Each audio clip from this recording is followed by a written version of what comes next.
بسم اللہ الرحمن الرحیم اللہم کن لولیک الحجۃ ابن الحسن صلواتک علیہ وعلی آبائہ فی ہذہ الساعۃ وفی کل ساعۃ ولیًا وحافظا وقائدا وناصرا ودلیلا وَإِنَا حَتَّى تُسْكِنَهُ أَرْضَكَ طَوْعًا وَتُمَتِّعْهُ فِيهَا طَوِيلًا اللہم صلی علی محمد وآلہ۔ ایک مل کر درود پڑھیے محمد۔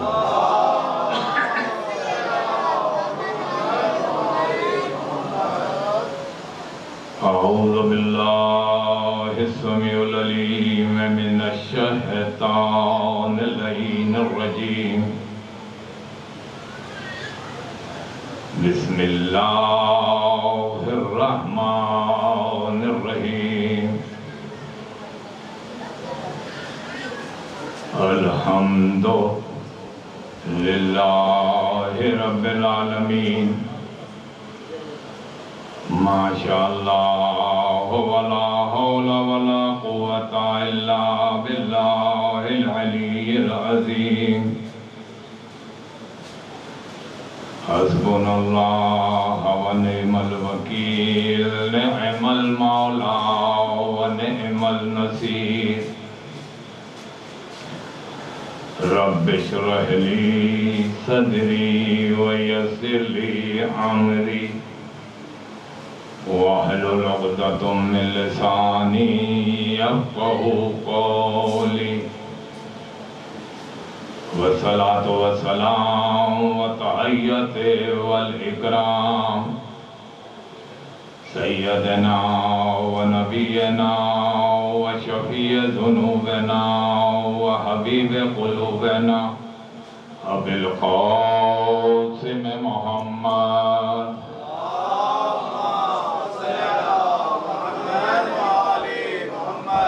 وآلہ الطیبین الطاہرین الغر المیامین ولعنۃ اللہ علی قوم الظالمین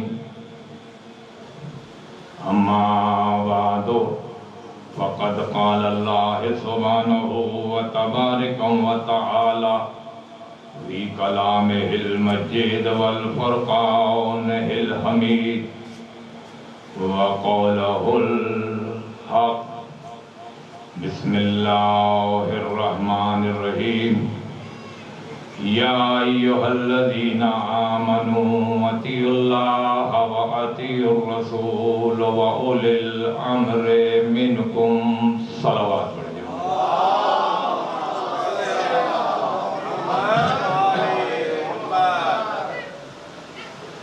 قرآن مجید کی جس آیہ مجیدہ کو اپنی گفتگو کا سرنامہ عنوان قرار دیا یہ کسی تعارف کی محتاج نہیں ہے۔ اس میں اللہ نے اطاعت کا حکم دیا ہے اپنی مخلوق اور ارشاد فرما رہا ہے کہ یا ایھا الذین آمنوا، اے صاحبان ایمان، اے مومنوں، اطیعوا اللہ، اللہ کی اطاعت کرو، وَأَطِیعُوا الرَّسُولَ وَأُولِي الْأَمْرِ مِنْکُمْ، رسول اور اولی الامر کی اطاعت کرو جو تم میں سے۔ اس آیت میں اللہ نے جو مخاطب کیا ہے وہ سیدھے ڈائریکٹ صاحبان ایمان کو مخاطب کیا ہے۔ پورے قرآن کو دیکھیے اللہ نے بہت سے لوگوں کو مخاطب کیا لیکن ڈائریکٹ نہیں کیا، رسول سے کہا قل کہہ دیجئے۔ لیکن کیا شان ہے، عظمت ہے مومنوں کی کہ اللہ اپنے رسول کا بھی وسیلہ نہیں رکھ رہا، سیدھا کہہ رہا ہے یا ایھا الذین آمنوا، اے مومنو، اے صاحبان ایمان، تو کچھ تو صاحبان ایمان کی فضیلت ہے، کچھ شان ہے جس کی وجہ سے اللہ اپنے حبیب کا بھی سہارا نہیں لے رہا۔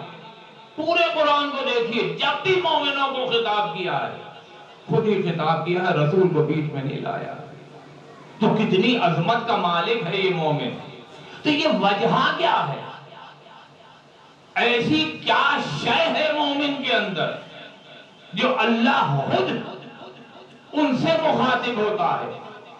کہہ دیتا ہے رسول، ان مومنوں سے کہہ دو، لیکن نہیں، خود ہی کہا اے صاحبان ایمان۔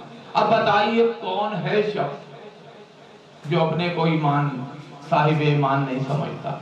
میں مسلمانوں کی بات نہیں کر رہا، یہودیوں کو دیکھ لیجئے، عیسائیوں کو دیکھ لیجئے، بت پرستوں کو دیکھ لیجئے، پارسیوں کو دیکھ لیجئے، ان مسلمانوں میں 73 فرقے، ان کو دیکھ لیجئے، سب اپنے کو صاحبان ایمان سمجھتے ہیں۔ یہودی کا یہودیت پہ رہنا، عیسائیوں کا عیسائیت پہ رہنا، بت پرستوں کا بت پرستی کرنا، اس بات کی دلیل ہے کہ وہ اپنے مذہب کو حق کا مذہب سمجھتے ہیں۔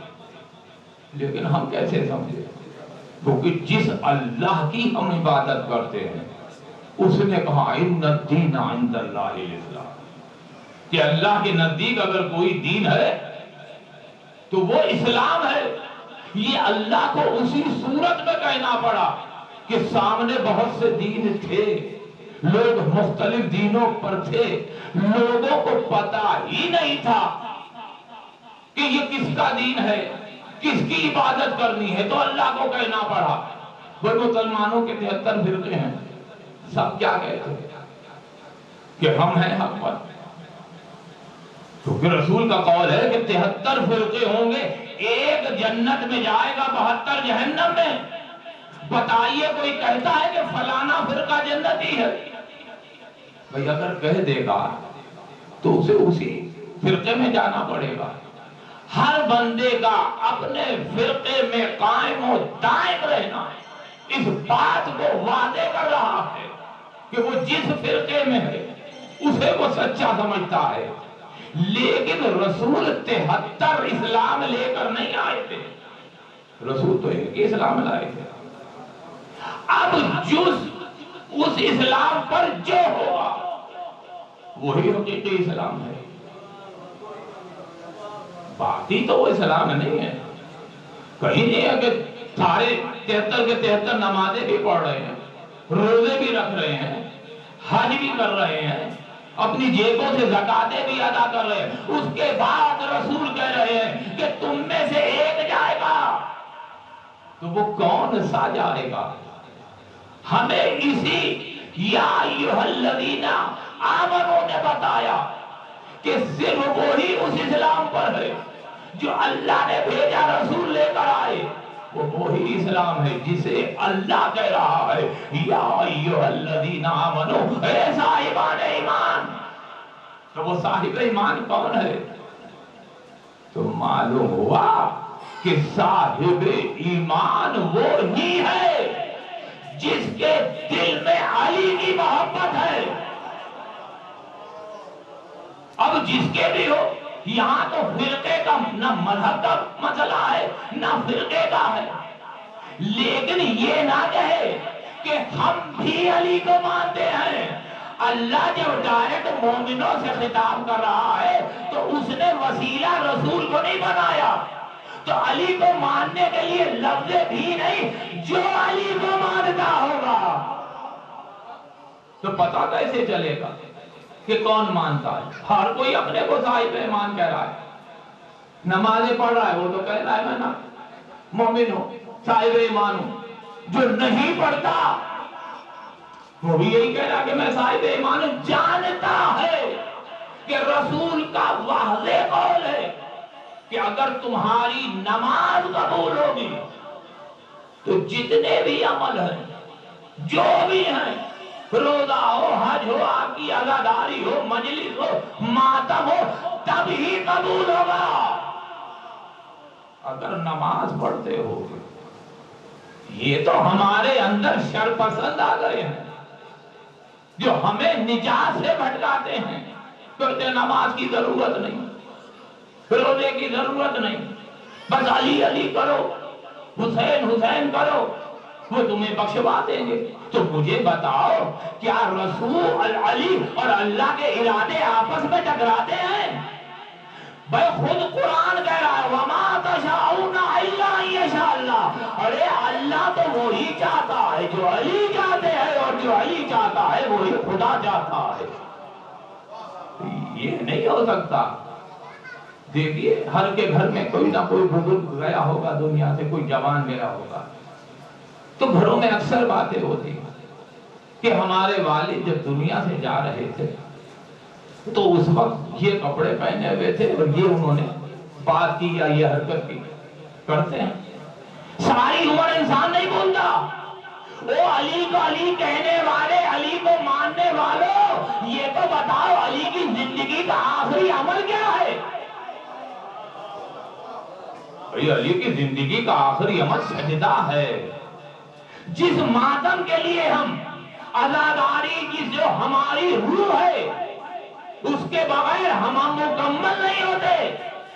کس کی عزاداری ہے؟ آپ حسین کو روتے ہیں. کیوں روتے ہو بھائی؟ حسین حسین کرتے ہو، حسین کا ماتم کرتے ہو، یہ تو بتاؤ حسین کا آخری عمل کیا تھا؟ بھائی آخری عمل سجدہ تھا نماز کا. اب مجھے بتائیے میں کیسے اسے مومن مانوں کہ وہ علی علی کرتا ہو، حسین حسین کرتا ہو اور نماز نہ پڑھتا ہو؟ کیا علی کو نماز معاف تھی؟ بھئی ہمیں تو 5 نمازیں ہیں، ان پہ تو 6 تھی نمازیں. تہجد بھی واجب تھی، ہو جائے امام حسین ہو یا مولا علی ہو. یہ تو نماز شب جسے نماز تہجد کہتے ہیں وہ ان پر واجب تھی. ہم تو مبرہ ہیں. ہم سے تو کہا ہے کہ اگر ایکسٹرا تم فیور چاہتے ہو اللہ سے، اپنی دعاؤں کو اٹھو، وہ بھی سو تھوڑی دیر، پھر اٹھو اور تہجد پڑھو. جو مانگو وہ اللہ سے ملے گا. اور جو تہجد پڑھتا ہے وہ ضائع نہیں جاتی. ریاکاری کی میں بات نہیں کر رہا کہ میں لوگوں کو پڑھتا ہوں، لوگوں کو بتا رہا ہوں جناب تہجد پڑھتا ہوں. جو ریاکاری کے بغیر عبادت نماز پڑھ رہا ہوتا ہے اس کا چہرہ نور سے بھر جاتا ہے، پتہ چلتا ہے یہ مومن ہے. یہ کیسے ہو سکتا ہے کہ علی علی کرے، حسین حسین کرے؟ دیکھیے یہ عزاداری ہے. تمام عبادتوں میں سب سے افضل ترین عبادت غم حسین کی مجلس ہے. کیا ہے کہ خدا کہتا ہے جب فرش عزائے حسین پر جب مومن آتا ہے تو اللہ فرشتوں کے ایک گروہ کو حکم دیتا ہے جاؤ اور ان پر جا کر اپنی رحمتوں اور میری برکتوں کا نزول کرو. اور یہ ماتم ہے کیا؟ یہ تو معراج ہے غم حسین کی. وہ کیسی عبادت ہے کہ ہم نہ قیام کرے نہ رکوع کرے، صرف سجدے کرے جائیں. یہ نماز نہیں ہوا کرتی. جو ماتم ہے وہ معراج ہے غم حسین کی. اس کے لیے یہی ہے کہ فرش عزا پہ آؤ، غم حسین پر اپنے آنسوؤں نکالو. ماتم احتجاج ہے آخریت کا. یعنی اتنا رب انسان زیادہ روتا ہے تو اس کے ہاتھ بے قابو ہوتے ہیں. کوئی چہرے پہ مارتا ہے، کوئی سینے پہ مارتا ہے، کوئی سر پہ مارتا ہے. اگر عبادت ماتم کی معراج چاہتے ہو تو فرش عزا پر بیٹھ کر غم حسین کی مصیبتوں پہ جب تک آنسو نہیں بہاؤ گے تم ماتم کی معراج پر نہیں جا سکتے.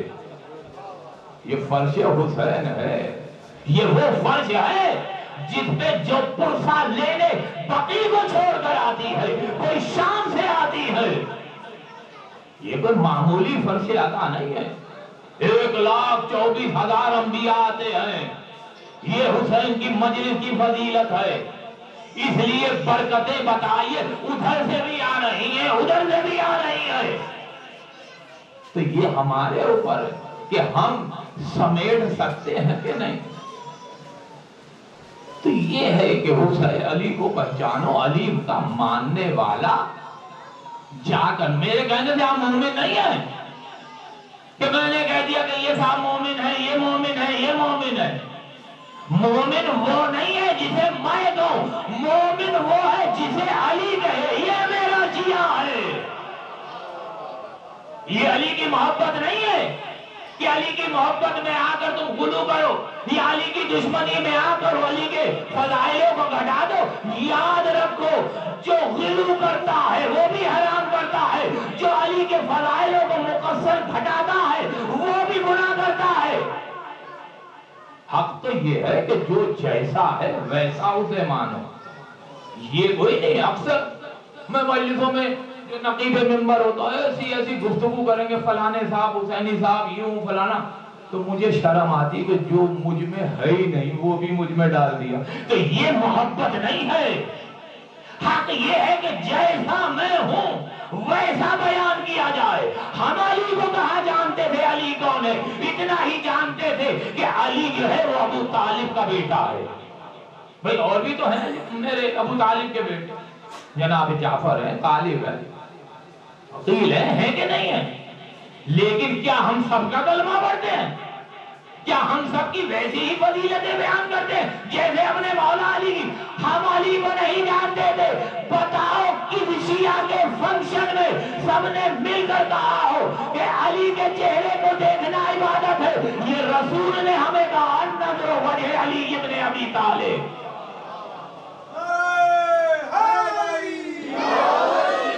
بتاؤ کون سی شیعہ کی مجلس تھی جس میں فیصلہ ہو؟ نہیں، رسول نے کہا حب علی عبادت، علی سے محبت کرنا عبادت ہے۔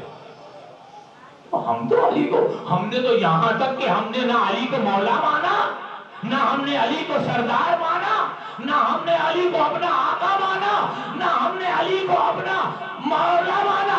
ہم نے کب مانا؟ جب اللہ کے حکم پر رسول نے میدان غدیر میں علی کو ہاتھوں پر اٹھا کر کہا من کنت مولا فہذا علی مولا۔ تب ہم نے علی کو مولا مانا ہے، ہم نے امام مانا ہے، ہم اپنی طرف سے نہیں۔ اور اگر کوئی کہتا ہے کہ ہم نے علی کو پہچانا یا میں نے کما حق علی کے فضائل بیان کرتے، اس سے بڑا جھوٹا انسان نہیں ہے۔ کیوں؟ اس لیے کہ رسول نے فرمایا کوئی علی، کسی نے علی کو نہیں پہچانا۔ علی کو پہچانا ہے یا صرف میں نے پہچانا ہے یا خدا نے پہچانا ہے؟ کون علی؟ علی کو کیا؟ علی اگر سمجھ میں آ جائے تو وہ علی نہیں ہے۔ رسول فرماتے ہیں کہ اللہ نے ہر نبی کو کوئی نہ کوئی معجزہ دیا، اور کیونکہ میں حبیب خدا ہوں، آدم سے لے کر عیسیٰ تک جس نبی کو جو دیا معجزہ وہ مجھے بھی دیا، لیکن اللہ نے مجھے 2 معجزے ایسے دیے جو کسی کو نہیں دیے۔ لوگوں نے کہا یا رسول اللہ وہ کون ہے؟ کہا میرے ایک معجزے کا نام قرآن ہے اور دوسرے معجزے کا نام علی ہے۔ اب نہ کوئی قرآن کو سمجھ سکتا ہے اور نہ کوئی علی کو سمجھ سکتا ہے۔ قرآن سمجھنا ہے تو علی کے در پہ جانا ہوگا، علی کے فضائل دیکھنے ہوں گے تو قرآن کے پاس جانا ہوگا۔ بھئی دشمن علی بھی کم از کم یہ تو کہتا ہے کہ علی کی شان میں قرآن میں 300 سے زیادہ آیات نازل ہوئی ہے، وہ ہے علی۔ اس علی کو ماننا، وہ علی کیا چاہتا ہے، وہ اگر علی جو چاہتا ہے ہم کرتے ہیں، اپنے عمل و کردار کو ویسا بنا لیتے ہیں، تو پتا چلے گا کہ ہم علی کے ماننے والے۔ اس علی کے عمل و کردار پہ جو اپنے آپ کو ڈھال لیتا ہے اس سے کوئی اور نہیں، خدا خود خطاب کر کے کہتا ہے یا ایھا الذین آمنوا، اے صاحبان ایمان۔ یہ ہے عظمت رسول، یہ ہے عظمت علی۔ علی کسی معمولی کا نہیں ہے۔ پھر کہے اطیعوا اللہ، کچھ جلدی نہیں، اطیعوا اللہ، اللہ کی اطاعت کرو۔ پھر کیسے کرے اطاعت؟ دنیا کہتی ہے کہ یہ آیت کلمہ نہیں ہے، ایک اور بھی آیت ہے جسے آیت کلمہ کہتے ہیں، وہ سورہ تغابن کے کہ فَآمِنُوا بِاللَّهِ وَرَسُولِهِ وَالنُّورِ نُورُ الَّذِي أَنزَلْنَا۔ نہیں مانتے۔ کیوں؟ اگر مان لیا تو لا الہ الا اللہ محمد الرسول اللہ کے بعد کسی ذات کا تیسرا کلمہ بھی پڑھنا پڑے گا. پڑھو نہ پڑھو، اطیعوا اللہ، اللہ کی اطاعت کرو. بھئی کس اللہ کی؟ بھئی جب رسول نے کہا 360 تو بت خانے کعبہ کے اندر تھے کہ نہیں تھے؟ ہر کوئی اسی در پہ جھک رہا تھا کہ نہیں؟ اسی سے مانگ رہا تھا ہر چیز کے نہیں؟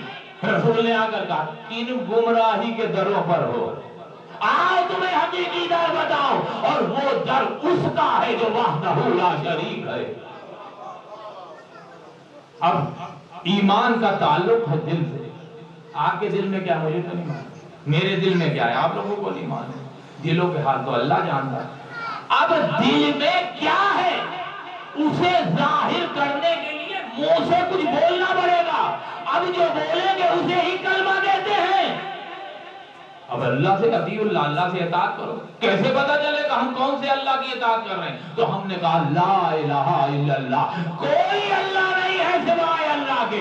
پتا چلا کہ ہم نے اس اللہ کی اطاعت کا اقرار کیا ہے جو وحدہ لا شریک ہے. بس زیادہ نہیں پھیلانا، مجھے تو ایسے انہوں نے 10:30 کا 11 کا کہا تھا ختم کرنے کو، لیکن اس کے بعد آیت رکی نہیں چلی. وَأَطِیعُوا الرَّسُولَ، رسول کی اطاعت. کس رسول کی؟ اس نے تو 1,24,000 نبی بھیجے. کس نبی کو ماننا ہے؟ یہ یاد رکھیے کلمہ ایک نبی کا پڑھنا ہے، ہر نبی کا نہیں ماننا. ہر نبی پر ایمان رکھنا ہے. کسی ایک نبی کا انکار کیا، اسلام دائرہ اسلام انسان دائرہ اسلام سے فارغ ہو گیا. تو ہمیں کلمہ پڑھنا. کہا جس نبی نے تمہیں بتایا اس نبی کا کلمہ پڑھنا ہے. تو ہم نے کہا محمد رسول اللہ. پتا چلا ہم محمد مصطفیٰ کی امت سے ہیں. ہم نے ان کا کلمہ پڑھ کے بتا دیا، ہمارے دل نے بتا دیا. اور یاد رکھیے گا جو دل میں ہوتا ہے وہ چہرے سے پتا چلتا ہے. محبت علی لے کے انسان مرے تو اس کا چہرہ مسکراتا ہوا نورانی ہو جاتا ہے. بہت سے جنازے آپ نے دیکھے ہیں، کئی چہرے بگڑے ہوئے بھی نظر آتے ہیں. وہ چاہے کسی بھی دل کو ہمارے ہی ہوں لیکن بگڑے ہوئے تھے. جب معصوم سے پوچھا مولا یہ کیا بات ہے؟ کہا جو میرے جد سے محبت رکھتا ہوا مرتا ہے اللہ اس کے چہرے کو کھلا دیتا ہے، اور جو محبت جو بغض علی میں مر جاتا ہے مرنے کے بعد اس کا چہرہ بگڑ جاتا ہے.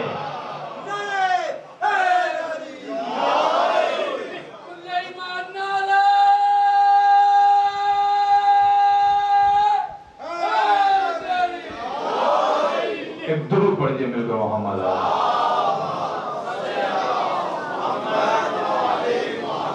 اور علی کی شان کوئی معمولی شان ہے. کوئی مانے یا نہ مانے علی کی ذات سے فرق پڑتا ہی نہیں. بتائیے بہت سی دنیا ہے جو اللہ کو نہیں مانتی، کوئی اللہ کو فرق پڑا؟ اللہ کو کیا فرق پڑا؟ علی مجبور نہیں ہے ماننے کے لیے، منوانے کے لیے. ہم مجبور ہیں علی کو ماننے کے لیے.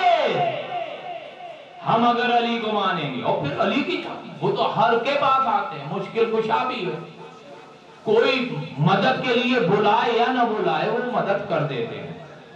نمائندہ جو خدا جو ہیں وہ ہر کی مدد کرتے ہیں. مرتے وقت ہر کسی کے سامنے آتے ہیں. کچھ دیکھ کر چہرے کھل جاتے ہیں. بڑے بڑے آپ نے مریض دیکھے ہوں گے، تکلیف سے ان کے چہرے بگڑے ہوئے ہوتے ہیں، لیکن جب وہ کہتے ہیں آ گئے تو چہرہ کھل جاتا ہے اور ایسا لگتا ہے یہ مرا نہیں، سو رہا ہے، ہنس رہا ہوتا ہے. اور کچھ ایسے ہوتے ہیں کہ جب اپنے سرہانے جان گنی کے عالم میں علی کو دیکھتا ہے تو کہتا ہے یہ تو وہی ہے جس سے ساری عمر میں نظریں چراتا رہا. اب پھر آ گیا، اب خوف سے چہرہ بگڑ جاتا ہے. تو علی کے ماننے والے کا چہرہ مکروہ نہیں ہوا کرتا. اب یہ کالے گھوڑے تو رنگ ہے. میں نے بڑے بڑے کالوں کے چہروں پہ نور دیکھے ہیں اور بڑے بڑے گھوڑوں کے چہروں پر نحوستیں دیکھی ہیں. یہ چہرے رنگ اور یہ جو ہیں یہ رنگوں سے نہیں ہے کہ کون کالا ہے. جس کے دل اس کا چہرہ بگڑ نہیں سکتا. بگڑے ہوئے چہروں کو سنوار دیتی ہے ولایت علی. یہ ہے پہچانو. یہ تو ہم نے اس سے اپنے اندر خود ہی یہ وہ ہے وہ ہے وہ ہے. علی کی بھیگی جاگیر ہے. علی کو اللہ نے بھیجا ہے. ہر کو حکم دیا ہے علی کو مانو. تو کہا اطیع الرسول. ہم نے کلمہ پڑھا محمد. اب تیسرا رہ گیا. جب ہے کہ وہ اطیع الرسول واولی الامر منکم. واطیعوا اولی الامر منکم کہ اولی الامر کی اطاعت کرو.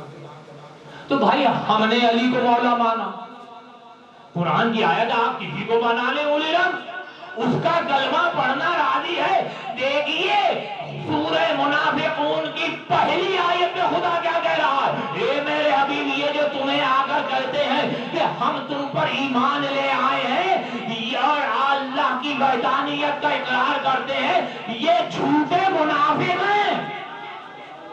پتہ چلا لا الہ الا اللہ محمد رسول اللہ خالی پڑھنے والا مومن نہیں منافق ہوا کرتا ہے.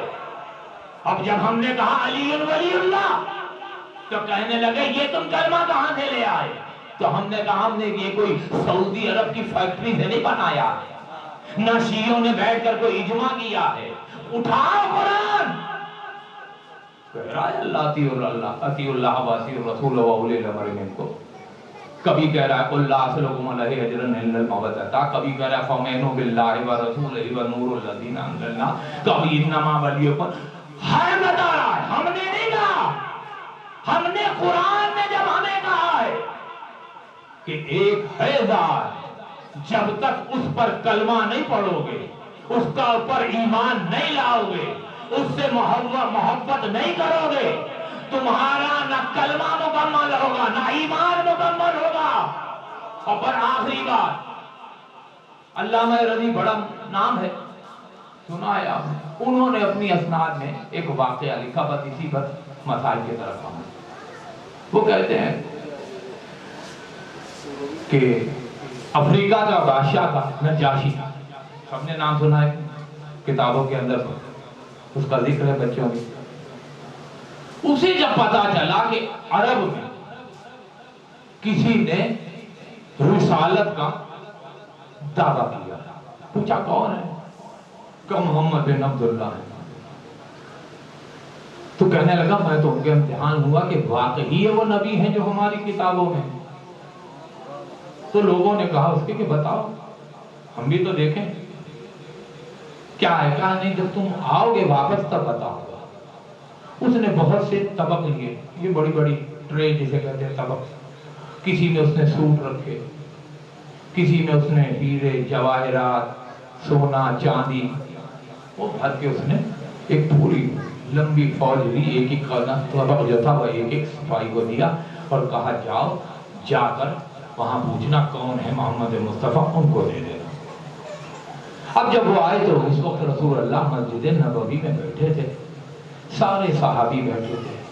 آنے والوں نے کہا کہ یہ نجاشی نے آپ کو تحفہ بھیجا. رسول نے کہا رکھ دو. جب رکھا تو انہوں نے کپڑے اوپر سے, پہلے آج کل تو ہم ویسے ہی لے جاتے نا کھلے, پہلے کی ہر چیز کے اوپر کپڑا ڈال کے اس کو چھپا کر دیتے. انہوں نے اٹھایا.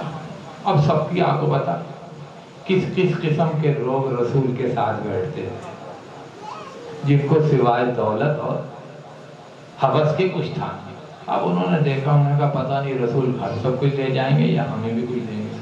اب وہ رسول ہی کیا جو لوگوں کے دلوں کو نہ جانتا ہو. کہا ادھر آ بھائی, یہ تیرے لیے کپڑا ہے. اس کو کپڑا دے دیا. دوسرے کو بلا ادھر آ, تجھے مال و دولت چاہیے یہ ہے.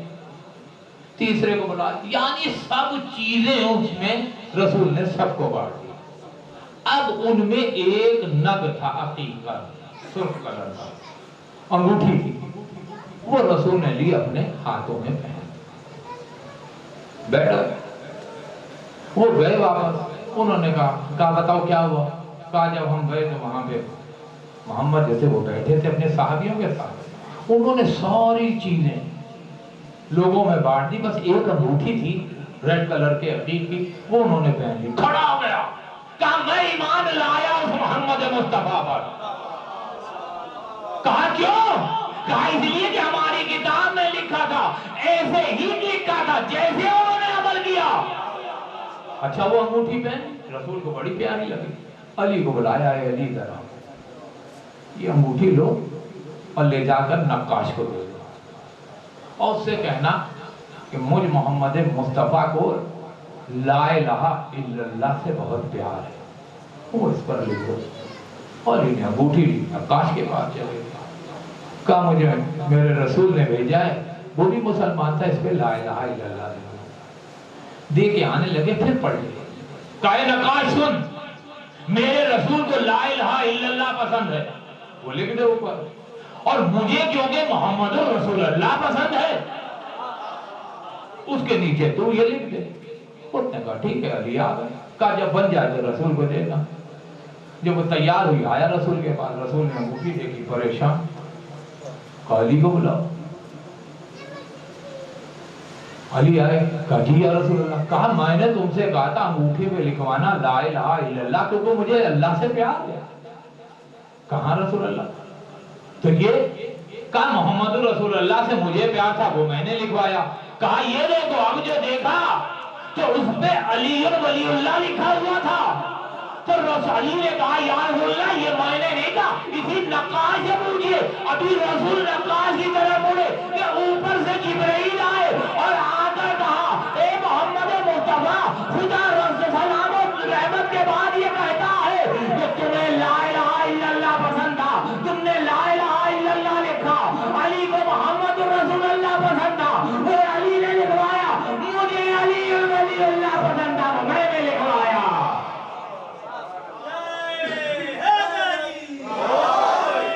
اب پتا چلا ہم کلمہ ہم نہیں پڑھتے، ہم جس کا کلمہ پڑھتے ہیں، جس نے سب کو خلق کیا، اسے علی سے کتنا پیار۔ شب معراج جو رسول سے گفتگو ہوئی اور رسول نے آواز سنی تو پریشان ہو گئے کہ یہ پردے کے پیچھے کیا علی بیٹھے ہیں؟ کہا یا اللہ، کہا سنو، میں نے تیرے دل کو دیکھا کہ تیرے دل میں کس کی سب سے زیادہ محبت ہے، تو میں نے تیرے دل میں علی کی محبت کو دیکھا، اس لیے علی کے لہجے میں تجھ سے کلام کیا ہے۔ تو یہ ہے شان علی، لیکن یہ عظمت شان علی لوگوں کو پسند نہیں آئی۔ میں دوسروں کی بات نہیں کر رہا ہوں، ان مسلمانوں کی بات کر رہا ہوں جو دو وجہ سے علی کے مخالف تھے۔ ایک گروہ وہ تھا جو علی کے فضائلوں کا دشمن تھا، ایک وہ علی کا دشمن تھا جو علی کی تلواروں سے مار کھائے ہوئے تھا۔ یہ علی کی دشمنی علی کو ضربت 19 رمضان کو لگانے کے بعد ختم نہیں ہوئی، یہ دشمنی آگے اولادوں تک چلی ہے۔ آج ہم جس کا ماتم کرنے بیٹھے ہیں، جسے شہزادہ امن کہا جاتا ہے، کیا میرے مولا کی قسمت تھی۔ دنیا میں ہر کوئی پریشان ہوتا ہے گھر سے باہر، اور جب گھر میں آتا ہے تو اسے سکون مل جاتا ہے۔ ان سے پوچھو جن کے گھروں میں سکون نہیں ہے، ارے یہ میرا امام جب شام کو گھر واپس آیا ہے تو روزے سے تھا، گھر ملونہ جودہ بنت اشف کے گھر گئے، دق الواقعہ آئے، کہا مغرب کا وقت تھا، روزے سے تھے، کہنے لگے مصلی بچھا دے۔ اس نے مصلی بچھایا، کہا افطاری کا انتظام کر۔ آپ کو پتا ہے کہ ہمارے یہاں تو نماز روزہ نماز مغرب پڑھ کر کھولا جاتا ہے۔ امام نے نماز پڑھی، نماز پڑھنے کے بعد اسے اشارہ کیا۔ اب دو روایتیں، ایک ہے کہ دودھ کا پیالہ دیا اور ایک ہے کہ پانی کا دیا، لیکن روم سے آیا ہوا زیر حلاحل جو فقیر شام نے بھجوایا تھا، اور اس کی خاصیت یہ تھی کہ وہ کتب میں لکھا ہوا ہے کہ اگر اس کا ایک قطرہ دریا میں ڈال دیا جائے تو دریا میں جتنی بھی جاندار چیزیں ہیں فوراً ہی مر جائیں گے۔ اس ملونہ نے ایک قطرہ نے پوری شیشی اس میں ڈالی. میرے مولا کو نماز پڑھنے کے بعد پہلا گھونٹ لیا ہے، فوراً ہی سینے کو پکڑ لیا. کہتی ہے ملونہ مولا آپ بھی اور بھی یہ کہا جو تیرا مقصد تھا وہ پورا ہو گیا. بس عزادارو، کبھی میرا مولا دیواروں کا سہارا لیتا ہے، کبھی زمین پہ بیٹھ جاتا ہے. ارے وہاں سے نکلے رونا کے روتے پڑا ہے اور آ کر کہا نانا ارے اس سے پہلے بھی 9 دفعہ زہر دیا تھا، آپ کے رونے سے شفا مل جاتی تھی، لیکن نانا آج وہ زہر دیا ہے کہ حسین کو معلوم ہے، حسین کو معلوم ہے کہ میں چند گھنٹوں کا مہمان ہوں. اے نانا کیا پہلو میں جگہ مل جائے گی؟ ارے آواز کیا ہے، قبر رسول ہلنے لگی. کہا امت آنے دے تو نانا انتظار میں ہے. بتا جارو وہاں سے دیواروں کو پکڑتا ہوا میرا مولا حسن ماں کی قبر پر آیا. ماں سے چمٹ کر دے اماں حسن آ گیا ہے. اے اماں تیرے حسن کو زہر دے دیا گیا ہے. اے اماں اتنا بتا دے، اگر امت نانا کے پہلو میں جگہ نہ دے اپنے پہلو میں جگہ دے دے گی. قبر زہرا میں زلزلہ آیا، آواز آئی بیٹا ارے تیری ماں ہاتھوں کو پھیلائے کھڑی ہے. بس عزادارو، بڑی مشکلوں سے چلتے ہوئے حسن اپنی زوجہ ام فروا کے دروازے پر آئے. جب دل بھاگ گیا، اب اتنی طاقت نہیں تھی کہ میرا مولا کھڑا ہوتا، زمین پر بیٹھ گئے. ام فروا آئی، دروازہ کھولا، دائیں بائیں دیکھا کوئی نظر نہ آیا. واپس جانے لگی تو زمین پہ نظر پڑی. ارے گھبرا کر قریب آئی، ارے میرے والی یہ کیا ہو گیا؟ اے فرما مجھے اندر لے کے چلو، مجھے زہر دے دیا گیا. ارے فروا نے بستر بچھایا. اجرکم اللہ، اجرکم اللہ. امام کو بستر پہ لٹایا، ایسا زہر کے پورا جسم سوکھ ہو گیا. کبھی دائیں گڑبڑ لیتے، کبھی بائیں گڑبڑ لیتے، کبھی اڑتے ہیں پیروں کی طرف سر کر دیتے ہیں. کہ اتنے میں کہا اے فروا میرا بیٹا قاسم نظر نہیں آ رہا. کہا قاسم کو بلاؤ. کہا مولا حجرے میں ہے. لے کر آئی سوتے ہوئے 4 سال کے قاسم کو. ارے فرما نے حسن کے سینے پہ لٹایا. ارے کچھ لمحہ گزرا تھا کہ تڑپ کر قاسم اٹھ گئے. اماں کس گرم جگہ پہ لٹا دیا ہے؟ ارے ماں کہہ رہی ہے بیٹا رہتا سوتا رہے. ارے یہ تیرے باپ کا سینہ ہے، آج یہ باہر سے نصیب نہیں ہوگا. جب طبیعت زیادہ خراب ہونے لگی تو فروا نے کہا مولا میں جا کر آپ کی بہن اور بھائی کو اطلاع کر دوں. کہا نہیں فروا میرے پاس سے نہ جانا، قاسم کو بلاؤ یہ بتائے گا. کہا مولا یہ تو بہت چھوٹا ہے. کہا نہیں بلا. ارے قاسم کا گریبان چاک دیا، سر میں مٹی ڈالی. فجر کا ٹائم قریب تھا. کہا جاؤ پھوپھی کے گھر. ارے جب وہاں قاسم پہنچا دروازہ بند تھا، دروازہ کلباب کیا اور چھوٹا قاسم سینے پہ بیٹھ گیا. زینب نے فضہ سے کہا فضہ جاؤ، ارے دیکھو لگتا کچھ سائل آیا ہے دروازے پر. فضہ دیکھا کوئی چھوٹا سا بچہ بیٹا ہے. ارے اب جو قریب آئی قاسم کو اس حالت میں دیکھا، سینے سے لگا کر گرتی ہوئی اندر آئی. اے شہزادی ہم لٹ گئے. ارے قاسم کی حالت دیکھو. زینب نے قاسم کو دیکھا. ارے آواز بلند ہوئی، زینب کے رونے کی آواز بلند ہو رہی تھی. حسین بھی آ گئے. ارے 18 بہنوں بھائیوں کی بہن تھی، سارے اکٹھے ہو گئے. پوچھا زینب کیا ہوا؟ قاسم کو دیکھو میرا بھائی جا رہا ہے. یہ چھوٹا سا قافلہ حسن کی طرف اس وقت پہنچا جب جگر کے ٹکڑے کٹ کٹ کے تصور آ رہے تھے. ارے حسن کو پتا چلا بہن آ رہی ہے. فرمائی دیکھ اگر زینب نے دیکھ لیا تو مر جائے گی. زینب نے کہا بھیا رہنے دو. ارے زینب کو بھی زیارت کرنے دو. بتانا دارو وہ وقت آیا. ارے میرا مولا دنیا سے چلا گیا.